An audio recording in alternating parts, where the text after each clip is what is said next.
It was a ship that was never meant to exist, and one that, by every expectation of naval treaties and post-war agreements, should never have been built. Yet it sailed defiantly across the oceans, a shadow gliding just beyond the reach of the world's most powerful navy. It was not supposed to be found, and yet through a chain of fateful guesses and desperate gambles, the hunters had finally cornered their prey. Off the coast of Uruguay, through the morning haze and the dim light of dawn, a dark silhouette rose on the horizon, a phantom that had haunted the Atlantic for months. It was the pocket battleship Graf Spee, feared and whispered about across the merchant lanes. For 3 long months, the Admiralty in London had received report after report of ships vanishing without a trace in the South Atlantic. There were no distress signals completed, no lifeboats found drifting on the waves, no survivors to tell the tale, lonely silence, empty seas, and the haunting knowledge that nearly 50,000 tons of British and Allied shipping had simply disappeared. The war at sea had barely begun, just 3 months old, and already the nightmare of Britain's naval war was taking shape. A nightmare that threatened to starve the island nation of its lifeline to the wider world. Commodore Henry Harwood, commanding a small squadron far from home waters, decided to take a gamble that could either end in triumph or in utter disaster. While more than 40 British warships spread across the Atlantic in a desperate hunt, he relied on instinct and calculation, placing his force of just 3 cruisers in a position where he believed the elusive raider would eventually strike. At dawn on December 13, 1939, his gamble was vindicated when the shadow he had predicted to appear finally rose before him.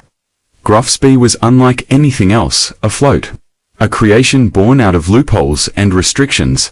A warship that defied classification. She carried 6 massive 11-inch guns, weapons powerful enough to devastate any cruiser at ranges where their own shells could not hope to reach.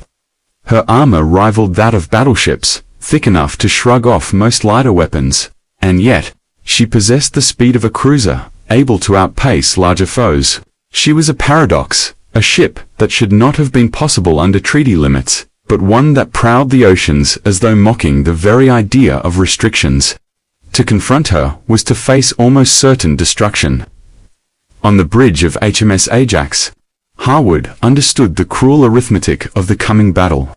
His force was pitifully small compared to what such an enemy deserved. HMS Exeter, his only heavy cruiser, mounted 8-inch guns, but to stand any chance against Graf Spee she would have to close dangerously near, where one direct hit could break her in half. The other 2 ships, HMS Ajax and the New Zealand-manned HMS Achilles, were light cruisers armed only with 6-inch weapons, effective only at close range and likened by sailors to pistols in a duel against a long rifle. Their thin armor could not withstand the storm about to fall upon them. Still, Harwood knew there was no retreat. A battle was inevitable, and hesitation would only guarantee defeat. When Britain and France declared war on Germany in September, neither nation had been ready for such a vast conflict so soon after the devastation of the First World War. Britain's army was small, its air force still in the midst of modernization, but its navy remained the pride of the empire, unmatched in size and tradition. With nearly 1,500 vessels ranging from mighty battleships and carriers to destroyers and submarines patrolling every ocean.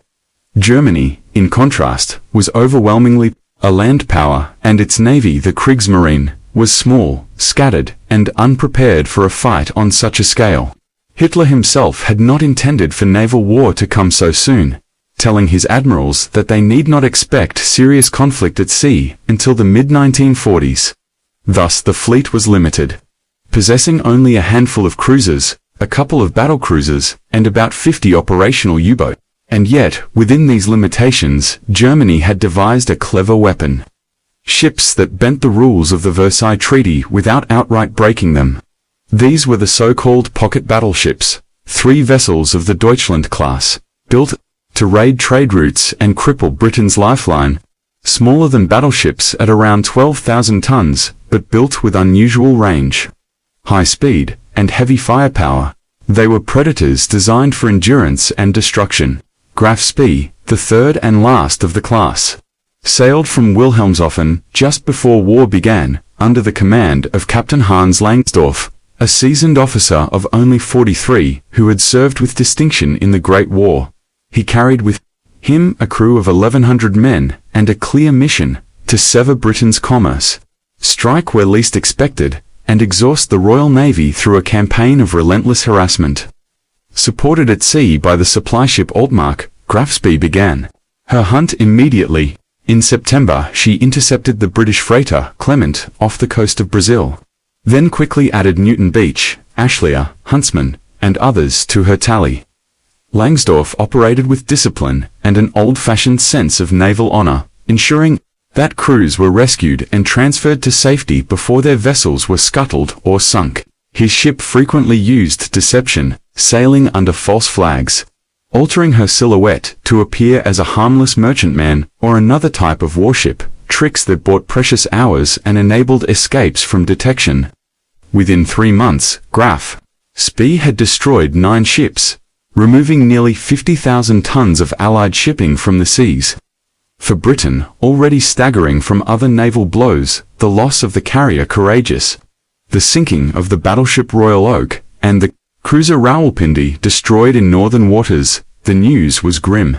Every passing week seemed to tighten the noose around Britain's supply lines. Intelligence, however, began to close the net.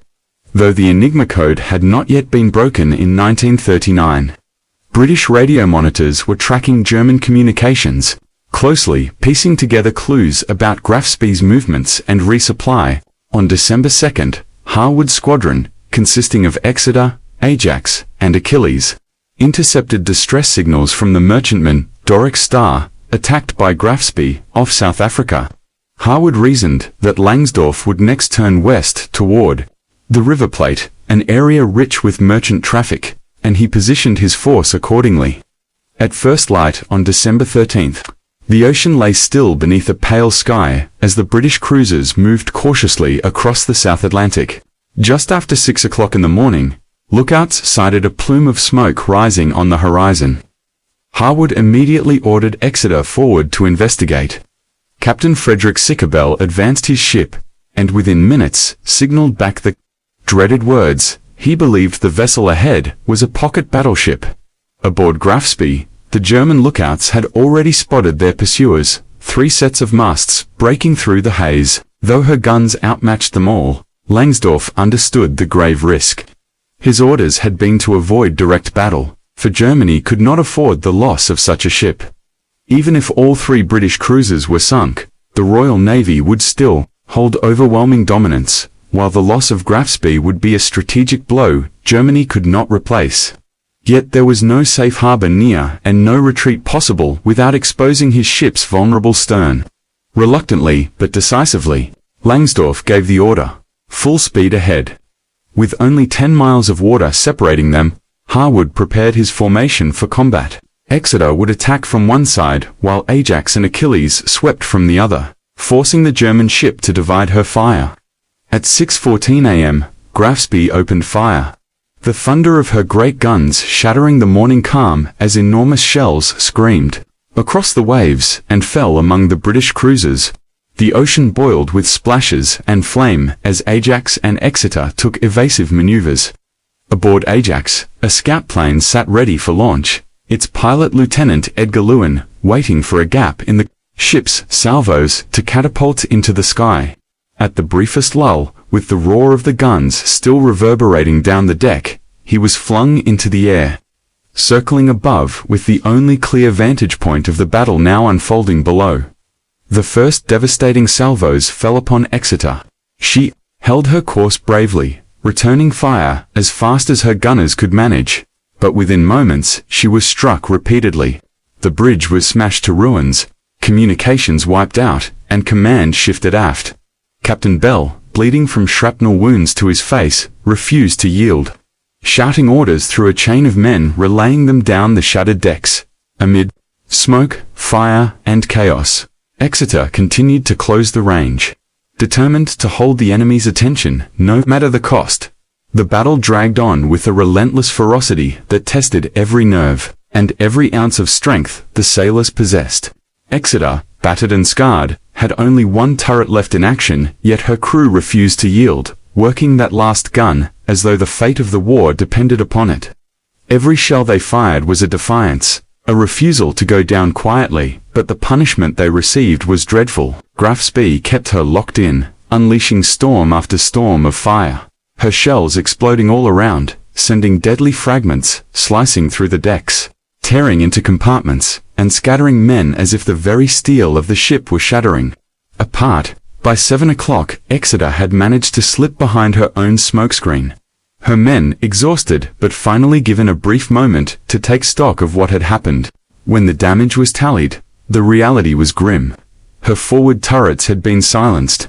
The proud weapons that once formed her main battery reduced to wrecks of twisted steel, leaving only Y turrets still able to fight, and even that was being controlled locally without central fire coordination. Fires spread through her interior, decks were torn open, telephone lines were useless, and communication had broken down. Only a single 4-inch gun remained that could be trained on the enemy, and even her aircraft had been hurled overboard to clear the deck from the constant threat of fire. Her wireless set was gone, but deep in the hull, the engine room still clung to life, a last fragile thread of hope. With little left to fight with, Exeter could no longer hold the line. She began to limp away, her decks burning, her silhouette marked by smoke, yet Graf Spee remained locked upon her, determined to finish what had been started. Unaware of just how close her adversary was to total collapse, before Langsdorff could deliver the killing blow, Ajax and Achilles surged forward. Their captains and crews, seeing Exeter's peril and understanding they had no choice but to draw the raiders' fire, Harwood gave the order to close the distance. At full speed, knowing it was a gamble that might cost them everything, their 6-inch guns were hopelessly inadequate against Graf Spee's heavy armor and towering 11-inch rifles. But if they stood aside, Exeter would be lost. The two cruisers raced forward, their guns blazing, their crews bracing against the concussion of every salvo, shells leaping across the water and finding their mark often enough to force Graf Spee to shift her attention. Exeter, shrouded by smoke, turned south to escape, buying precious time as Ajax and Achilles pressed in. For a fleeting moment, the plan seemed to succeed. The raiders' fire slackened, her secondary batteries fell strangely silent, almost as if her gunners hesitated, uncertain which foe to destroy first. But the pause was short-lived. Suddenly, her heavy guns opened up again with thunderous precision, and this time it was Ajax and Achilles who took the pounding. Their thin armor was never meant to withstand blows intended to sink battleships, and each impact threatened to tear them apart. The sea shook with violence as shell after shell crashed around them, and for a moment, the outcome hung on the edge of disaster. The possibility of losing not just Exeter, but the entire squadron, terrifyingly real. By 20 minutes to 8, with Exeter staggering southward under the cover of her own smoke and out of the fight, Harwood ordered his remaining cruisers to lay another screen and pull back. The new plan was desperate, but the only one possible to shadow Graf Spee, keep her in sight, deny her freedom to escape, and wait for darkness when perhaps the odds might change. For the sailors aboard Ajax and Achilles, it was hard to believe any such chance would come. From their vantage point, the German ship still appeared untouchable, her main guns firing with cold accuracy, her silhouette steady and menacing against the horizon. Exeter was crippled and gone, and the two smaller cruisers seemed pitifully weak. Captain Parry of Achilles would later confess that at that moment it felt as though the enemy could do anything he pleased, for he showed no signs of real damage. His great guns were unbroken, and only two fragile cruisers remained between him and the rich trade of the River Plate. But the picture aboard Graf Spee was far different. In the chaos of the engagement, one of Exeter's 8-inch shells had struck home in a way no British sailor yet realized, tearing through her fuel system and contaminating vital reserves. The wound was hidden, but devastating. Repairs would take days, and the ship had no such luxury. For the contaminated fuel meant her engines could endure no more than 16 hours before breaking down. The idea of returning to Germany was now a fantasy, for more than 8,000 miles of ocean and a tightening Allied blockade lay between her and safety. With nearly every port in the South Atlantic either neutral or controlled by Britain, Langsdorff turned toward the only option left, the neutral harbor of Montevideo in Uruguay. It was a perilous choice, for the shallow channels of the River Plate were ill-suited to a vessel of her size, yet there was no alternative. Meanwhile, aboard Ajax, Harwood ordered his scout plane aloft to find the missing Exeter. Lieutenant Edgar Lewin flew over the wounded cruiser and later described the site as one of near ruin, a floating wreck that seemed impossible to have survived. Harwood sent her to the Falkland Islands for repairs, stripping him of his only heavy cruiser and leaving just Ajax and Achilles to shadow the German radar. By late afternoon, word was spreading across South America and Europe that Graf Spee was heading for the River Plate, and the diplomatic and military response was swift. In Montevideo, British officials hurried to secure lookout posts along the wide entrance of the bay, enlisting local tugboats and aircraft to watch for every movement of the approaching ship. The waiting game began, a test of nerves and strategy as much as firepower. As Graf Spee closed the distance, she loosed a few final salvos toward her shadows, answered by the British cruisers, but neither side found their mark. With those last shots, the guns fell silent and the Battle of December 13th ended, leaving the outcome not to shells and steel, but to politics, diplomacy, and the cruel arithmetic of time. Uruguay, pressed by both sides, announced that the raider would be allowed no more than 72 hours in port, an extension from the usual 24, but no longer. Asterisk. The British wasted no time turning Montevideo into a stage for deception and psychological warfare. As soon as Graf Spee dropped anchor, British intelligence and diplomats spread a storm of rumors across the city, whispering of powerful reinforcements waiting just beyond the horizon. They spoke of battleships, carriers, and heavy cruisers arriving in numbers too great for the German ship to resist. Local radio stations repeated these stories endlessly, until even those who doubted them began to wonder if they might be true. At the same time, British merchant ships in port quietly sailed away, each departure carefully timed to exploit the neutrality rule that forbade Graf Spee from leaving until 24 hours after the last enemy ship had departed. Every departure reset the clock, shrinking Langsdorff's window for escape, and every hour that passed tightened the trap around his vessel. Outside the harbor, only Ajax and Achilles waited, scarred from battle, low on ammunition, and weaker than they appeared, but they played their part flawlessly. They laid smokescreens, shifted positions frequently, and maneuvered in ways designed to make them look like the vanguard of a much larger fleet. To Langsdorff, the illusion was convincing. Weighed down by responsibility and with limited information, he believed that attempting to break out would only lead to disaster, not realizing that the British had very little to stop him. In the stillness of midnight on December 14th, Graf Spee crept into the bay of Montevideo, her lights dimmed, her engines silent, until she dropped anchor under the watch of the city's glow. By dawn, thousands of Uruguayans lined the waterfront, curious and restless, staring at the strange warship now resting in their harbor. On board, Langsdorff was trapped in a web of competing voices and pressures. He was a commander who had ruled decisively at sea, yet in port he found himself bound.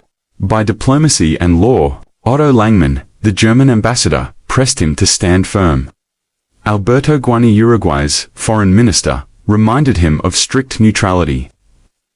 On the British side, Eugene Millington Drake and naval-attached Captain McCall worked tirelessly, feeding rumors, twisting rules, and pushing for Graf Spee's immediate departure. Uruguay's decision was firm. The German ship had 72 hours to make repairs and then leave, no later than 8 p.m. on December 17th. The city pulsed with tension. Reporters swarmed the docks, eager for scraps of news, while rumors flew, faster than the truth could catch them. When word spread that HMS Cumberland had arrived to join the British squadron, Langsdorff knew the trap was closing, unaware that the reinforcements were largely an illusion. Messages from Berlin offered three options: pressure Uruguay for more time, break for the open sea, or attempt to reach Buenos Aires, but none were realistic. Diplomacy had failed, the river plate's shallow channels made escape dangerous, and the presence of enemy ships, real or imagined, made every move a risk. Above all, Graf Spee could not be allowed to fall into British hands.